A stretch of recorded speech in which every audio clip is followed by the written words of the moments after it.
Hello, welcome back to my channel. My name is Kelsey and let's spend a couple of days together.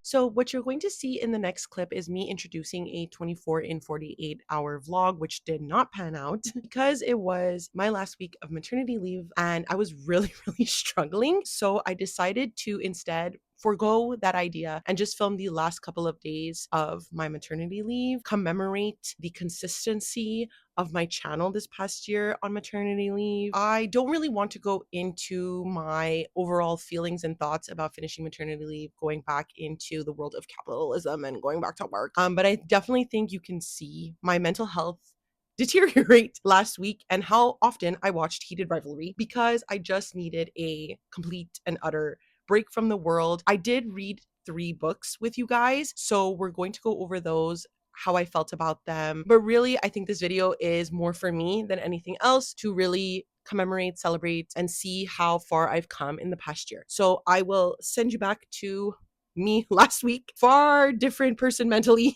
and we'll meet back at the end. So first of all, tell me if this outfit is giving Shane Hollander 2014 Sochi Olympics. The only answer is yes. Second of all, today is my birthday. By the time you're watching this, it won't be, but today it is. But I find my birthday to be extremely difficult. Every year I am alone on my birthday because it isn't summer, so people don't have days off, and it isn't the holidays, so people don't have days off. And I figured, why not do a 48-hour vlog? I just want to spend them with you guys. I do have plans tonight to go for supper with 2 of my friends, but other than that, those are my only plans today. And I have 3 books here that I would really like to get to. The first book I think I'm definitely going to finish and tackle is Walking Practice by Dolki Min. This is a fairly recent purchase for me. I think I purchased it in like October of last year for the spooky season. But this is about a shape-shifting alien who comes to Earth and they need to be able to like walk and talk like a human, and in order to do so they need to consume humans. Turns out humans are delicious, so it's not that much of a problem. I'm also reading this for the buzzword cover challenge by Books and Lala because the challenge this month is like internal body parts, and so we obviously have teeth, gums,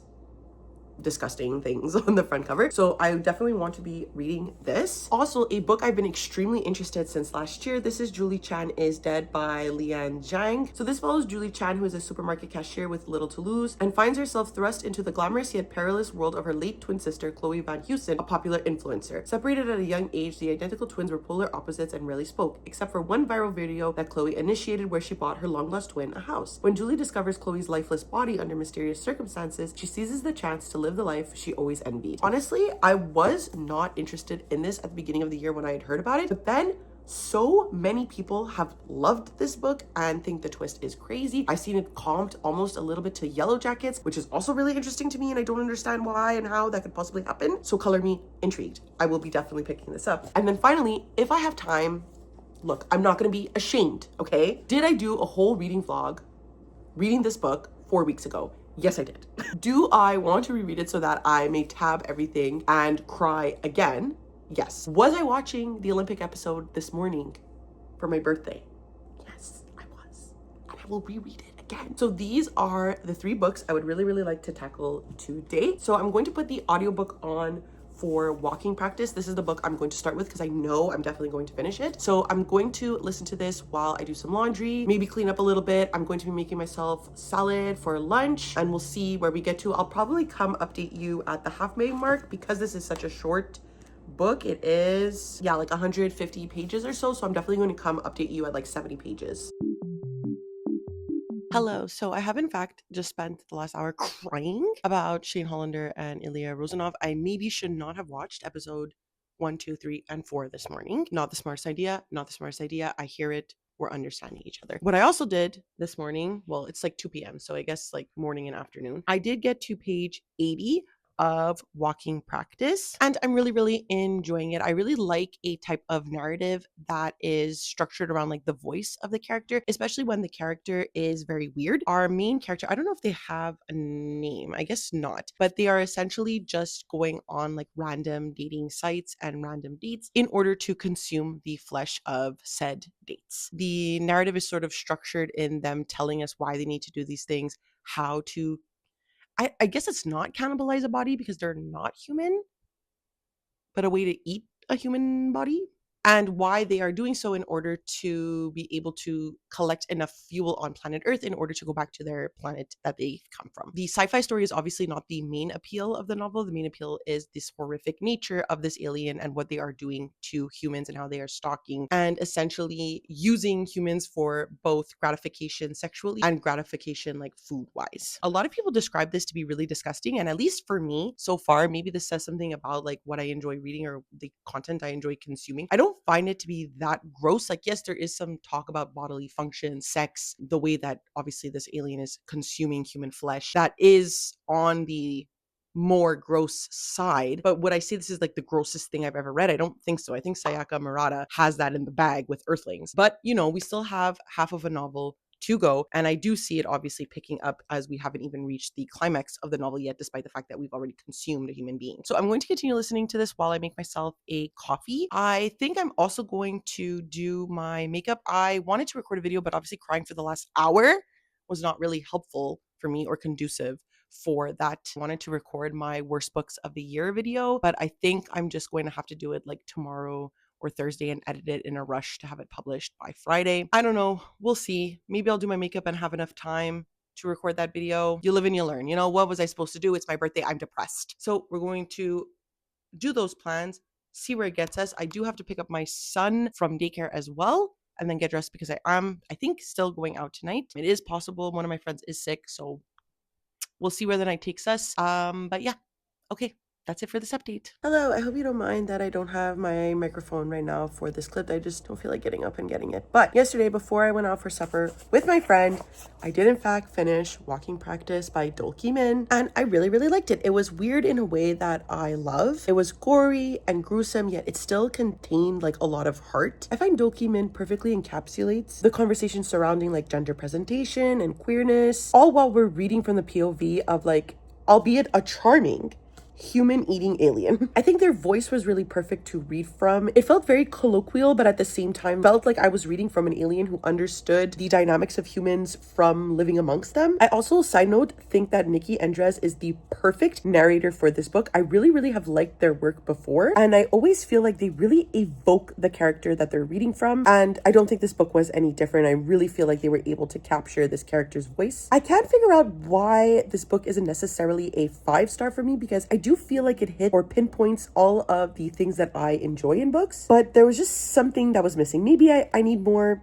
I don't know, but this was a 4-star. Really, really liked it. Then I went for supper at Momiji. It was delectable, wonderful, delicious. I loved every second of it. Did I film it? No. I took one clip in the bathroom. Why am I the way that I am? I don't know. I can't tell you. I can't film B-roll when I'm with my friends. I just don't think about it. I'm living in the moment, baby, okay? I also started Julie Chan is Dead by Lian Zhang last night.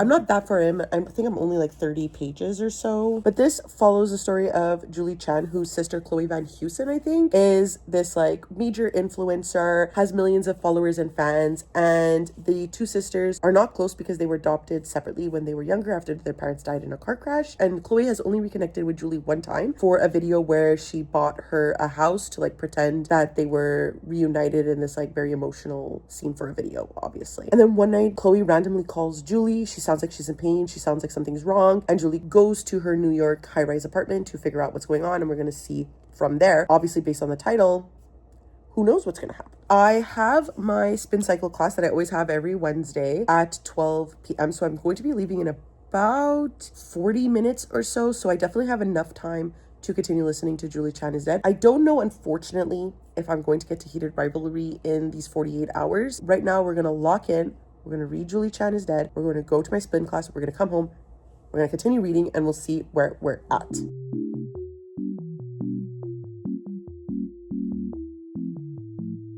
Hello, I just finished grocery shopping. I'm about to go pick up my son from daycare, and I wanted to give an update on Julie Chan is Dead because I got 100 pages in. I'm enjoying it as much as I've enjoyed pretty much any thriller I've read. So the beginning portion is very mysterious, and we are trying to understand the motivations of our main player in the game. Our main player is Julie Chan. Through like a mishaps of understanding, Julie takes on Chloe's life. So we're entering this world where Julie understands sort of what's going on, but really not the intricacies ease of like social media and being an influencer that her sister was able to do. And so a lot of the appeal, I think, in the first third of the novel is rooting for, well, I don't know, are we really rooting for her? I guess I am, but rooting for Julie to be able to go on in this life undetected. It's interesting because she's not necessarily grieving for Chloe because they were not close. She's using the death of Julie to really get away with these mishaps that are happening. What's interesting to me is like, I don't find Julie is the utmost concerned with the way Chloe died or how she died. I guess as the reader, we're meant to be concerned or be weary of the people around Julie right now masquerading as Chloe, right? So a lot of her influencer friends and what they are doing and how they might be acting is a tad suspicious. So I'm going to continue reading. I can say, obviously, I'm intrigued as I would be with any thriller in the first third. And we're going to go from there. I'm going to pick up my son. We're going to go home. And like while I'm cooking, while I'm taking care of him, giving him a snack and whatnot, I'll be listening to the book. Hello. So I am now officially 2/3 of the way done with Julie Chan is Dead, and I'm still really, really enjoying it. I'm liking Julie as a character and how we're following her and how she is succumbing to this obsession of being like her sister. I think that's really interesting. I like the characters that she surrounds herself with because you could definitely say that they are more toxic, and they each have done some things to be where they are today, to have this influencer job, and they believe that their lives are rough. So there is some slight discussions going on right now between Isla and Julie, and the fact that they are surrounded by white girls who are influencers. They are the only people of color. They take a trip to one of their friends' islands, Bella Marie. They seem to be doing a lot of like manifestations, almost cult-like behavior when it comes to Bella Marie. And I think that we're really going to pick up in this last third when it comes to the more thrillery aspects. I don't feel like this novel touched a lot upon Chloe's death and who the possible suspects are. I feel like people really, really accepted Julie for the situation that it is and accepted that it was Julie who died and not Chloe. And so there's this part of me that's wondering if instead of one person taking Chloe down.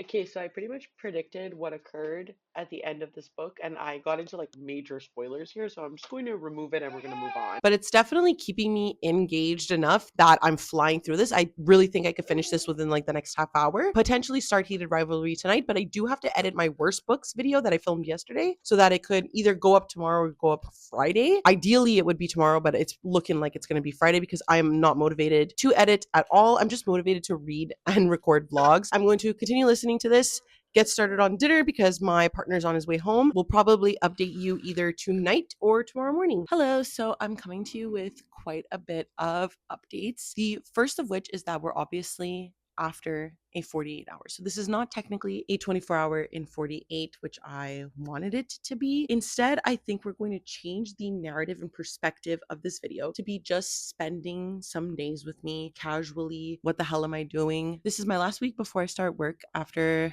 a year of being on mat leave. I am feeling really sad about it because I wanted to do so much this year in regards to like cleaning my house, and I feel like we just entered a rhythm with the kid, and so I never got to do like the big major cleanings that I wanted to do. I feel like a failure this week because I wanted to like organize all his clothes, but every time I pick up his old clothes I start to cry and I can't touch them or look at them or put them away. I don't have like that cleaning motivation. I would rather everything be messy so I don't have to like deal with my feelings. Basically, I'm really, really struggling. I'm hoping that I can work remotely for the first month because I don't think actually working is going to be the problem for me. I think the problem for me is actually going into work when I've never had to go in for the last year. So I think that's going to be my hardest struggle. I did have plans to go do my nails this morning, but I'm astronomically snowing and the streets were so bad this morning that from my son's daycare, which is, I swear to God, only a 10-minute drive to the nail salon, I wasn't going to make it because the snowplows were on the roads, clearing the snow. It was just a bordello and I could not get to my nail appointment in time. So I didn't do that this morning. So I came home. What did I do? Watched the season finale of Heated Rivalry for the 5th fucking time. So I watched that.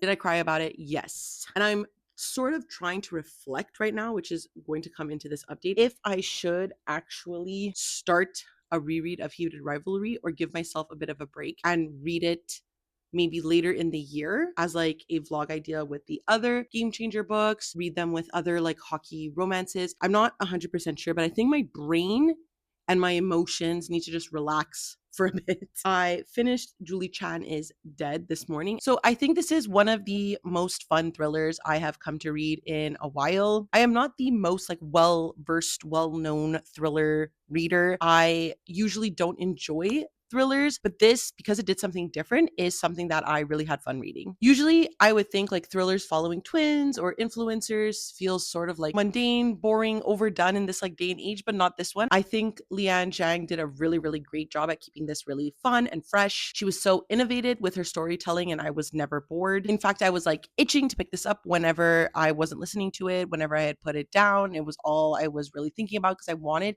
to see it to the end. I think Zhang's criticism of like influencer culture and the grind that they have was fairly on point. And albeit simple, but I still appreciate that it was done, especially when it came to tie in the novel's ending, which I thought was really, really interesting. There were parts in here that were gory and gruesome that I was not expecting, so I really liked that. It had some horror aspects, but I wish there was more of it to really tie in this idea of influencer girls and the more like mental violence that they cause to one another versus the overall violence of capitalism and then the like physical violence of the acts that they end up doing. I think some aspects of the novel as well could have really benefited from more development to make it a more well-rounded finale. But I did give this 4 stars because, like I said, I loved the reading experience of it. And I think if you really like Bunny or Yellowface or even like Yellow Jackets in a way, you will like this if you pick it up, I promise. And obviously, Canadian authors, so we love that as well. So then, like I said, I was going to go into Heated Rivalry, but after like crying this morning at the season finale, I think I need a break. I think I need a break from them. We'll see how long it lasts because I guess I've rewatched it like once every 2 weeks since it came out, pretty much. I've watched it so much. I've consumed it so much. I've already read these books for a vlog. What point would be to reread this again for a vlog 2 videos later? Like, I just don't find it would be really helpful. So I was scanning my shelves and I'm like, what would I really, really feel like reading right now that we've changed the perspective of this vlog and where this vlog is going, that we're keeping it more cozy, keeping just spending some days with me. And my eyes kept traveling to, I think, a book that none of you are going to expect, but it's The Moomins and the Great Flood by Tove Jansson. And I've heard like rumblings of the Moomins. I think they are in the cultural zeitgeist if you're from a European descent. But I've heard really, really good things about the series. There was a cartoon created about this, so it is a big thing. And I would just like to consume something sweet and small and comforting. And I think that this is really going to do it for me. I know that the first book is not the most well loved, and Tove Jansson really only got recognition with the second book in this series, but obviously I do want to start from the beginning. Tove Jansson's first children's book and contains the very first appearance of her beloved Moomin characters. Join the Moomins on their inaugural adventure to find Moomin Papa and a warm place to call home. So obviously I have a child now. This is probably going to make me feel very melancholy and love.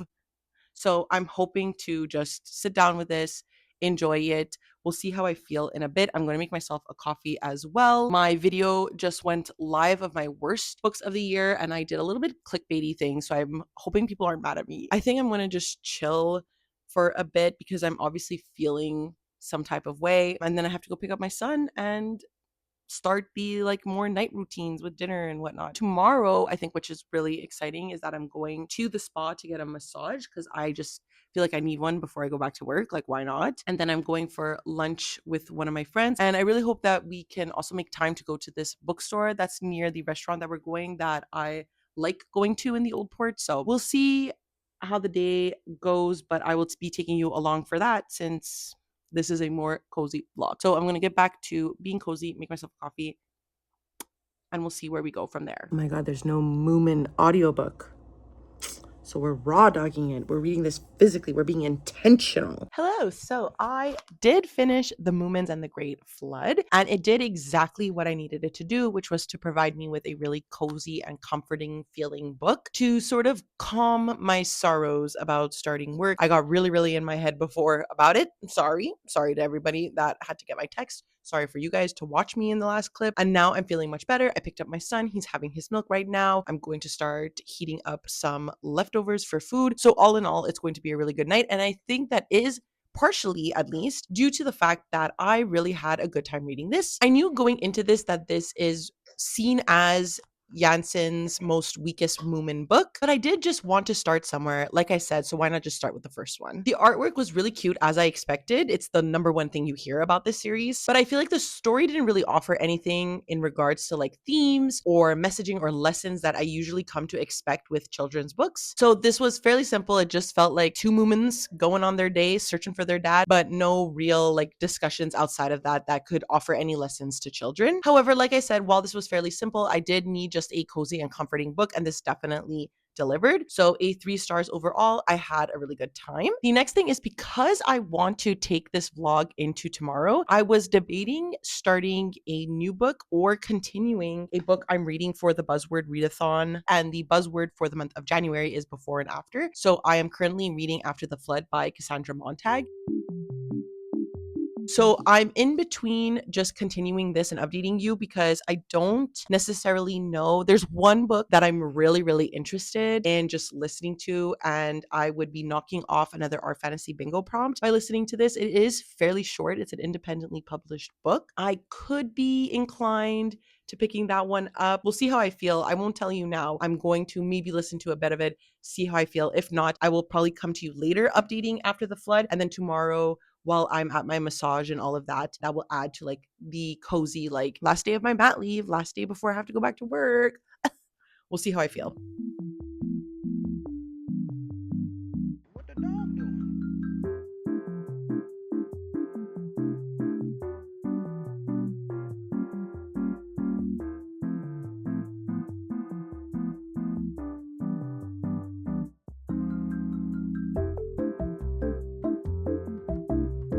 Welcome back to the end. So it is in fact the week after. I have in fact started work again. Am I loving it? If my coworkers are watching and my boss is watching, yes, of course I'm loving it. Between you and me, am I struggling? Not that much, but it's really because it's the beginning. It's only 2 days that I'm working. So I'm really chugging along and trying to be positive about it. But how about we summarize my final thoughts for all of the books? But specifically, I just realized I never closed out my thoughts on the Moomins. And oh no, I did.